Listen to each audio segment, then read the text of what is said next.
அனைவருக்கும் அன்பு வணக்கம் நண்பர்களே. இன்றைக்கி இந்த பதிவில் நம்ம என்ன பார்க்க இருக்கிறோம் அப்படின்னா, தூத்துக்குடி வாஞ்சிமணியாச்சிக்கு இடையே வந்து 2வது அகல ரயில் பாதை வந்து அமைக்கப்பட்டு வெற்றிகரமாக 2 வழித்தடத்துலேயும் வண்டிகள் வந்து ஓடிக்கிட்டு இருக்குது. இருந்தாலும் பார்த்திங்க அப்படின்னா மீளவிட்டான் வரைக்கும் ரொம்ப வேகமாகவும், அதுக்கு பிறகு மீளவிட்டான் தூத்துக்குடி இடையே வந்து ரொம்ப இப்போ ரீசெண்ட் ஒரு 2 வருடங்களுக்கு முன்னாடி தான் முடிஞ்சது. ஆனால் வாஞ்சிமணியாச்சி மீளவிட்டானுக்கு இடையே 4 வருடங்களுக்கு முன்னாடியே வந்து டபுள் ட்ராக் முடிஞ்சிருச்சு. இதுக்கு காரணம் என்னென்னா, மீளவிட்டான் தூத்துக்குடி இடையே வந்து குடியிருப்பு பகுதிகள் அதிகமாக இருந்தது. அதனால் நிலம் கையகப்படுத்துகிற பணிகள் வந்து தாமதமாயிருச்சு. அதை தொடர்ந்து பார்த்திங்க அப்படின்னா இன்னைய காலம் வரைக்கும் மீளவிட்டானில் கொண்டு வந்து அந்த டபுள் ட்ராக்கை இணைக்கிற பணிகளும் சரி, மீளவிட்டான்லேருந்து துறைமுகத்துக்கு பிரிஞ்சு போகிற ஹார்பர் லைனும் சரி, இந்த 2 பணிகளும் வந்து இன்னைய வரைக்கும் நடைபெற்றுட்டு வந்துட்டுருக்கு.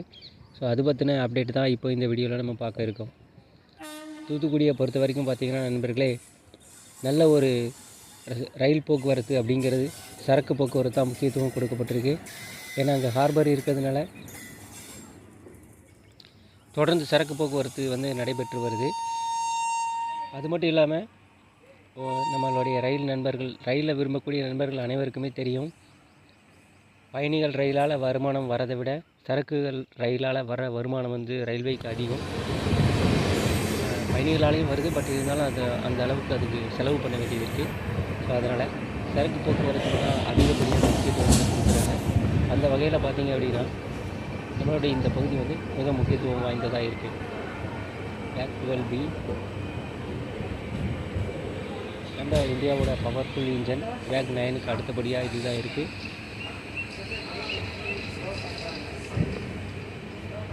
மீளவிட்டானில் இந்த பேக் 12B நிற்கிது. கூட்ஸு வேகன்லாம் எடுத்துகிட்டு போகிறதுக்கு ரெடியாக. ஸோ இப்போ இந்த பாதைகளை பார்க்கலாம். இப்போ பார்த்துக்கிட்டிங்க அப்படின்னா மீளவிட்டான்லேருந்து தூத்துக்குடியிலேருந்து மீளவிட்டானுக்கு வந்து நேரடியாக 2வது ட்ராக் கனெக்ட் ஆகாது.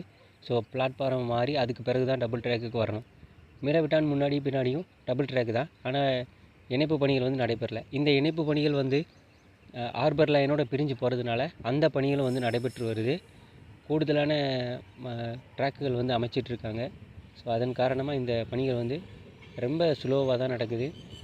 கிட்டத்தட்ட நம்மளுடைய அப்டேட்டில் முக்கால்வாசி டைம் பார்த்திங்கன்னா இதே பொசிஷனில் தான் இருக்குது. ஆனால் மாற்றம் என்ன அப்படின்னு பார்த்திங்கன்னா ட்ராக் லைனிங் வந்து அமைச்சிருக்காங்க.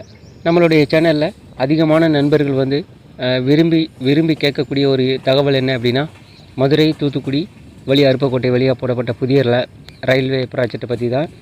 ஸோ ஏற்கனவே திட்டம் கிடப்பில் கிடக்குனாங்க. அப்போ அதை கிளாரிஃபை பண்ணி இல்லை அந்த திட்டம் செயல்பாட்டில் தான் இருக்குது அப்படின்னு அறிவிச்சிருக்காங்க. அது வரைக்கும் மகிழ்ச்சி தான். ஆனால் மேற்கொண்டு நம்ம லாஸ்ட்டு போட்ட அப்டேட்டோட அதோடு தான் நிற்கிது. வேறு எந்த ஒரு தகவலும் முன்னேற்றமும் இங்கே இல்லை. இந்த திட்டம் அப்படிங்கிறது பார்த்திங்கன்னா யாராவது ஒருத்தர் முன்னெடுத்து கொண்டு போனால் தான் பண்ண முடியும். பட் இருந்தாலும் ரொம்ப நாள் ஆகிட்டதுனால இதை பற்றி யாருமே வந்து அவ்வளோவா அக்கறை காட்ட மாட்டேங்கிறாங்க. ஸோ செய்தித்தாள்களுக்கு செய்தி கொடுக்கணும் அப்படிங்கிறதுக்காக ஒரு ஃபோட்டோ மட்டும் எடுத்துகிட்டு நாங்கள் வலியுறுத்தினோம், கோரிக்கை வைத்தோம் அப்படின்னு மட்டும் முடிச்சிடுறாங்க. ஸோ இதனால் இந்த திட்டத்தை அடுத்த கட்ட நடவடிக்கைன்னு கொண்டு போக முடியல. ஸோ மீண்டும் அதை பற்றின தகவல் இருந்தால் கண்டிப்பாக சொல்கிறேன் நண்பர்களே. தேங்க்ஸ் ஃபார் வாட்சிங். நன்றி, வணக்கம். மீண்டும் ஒரு பதிவில் சந்திக்கலாம்.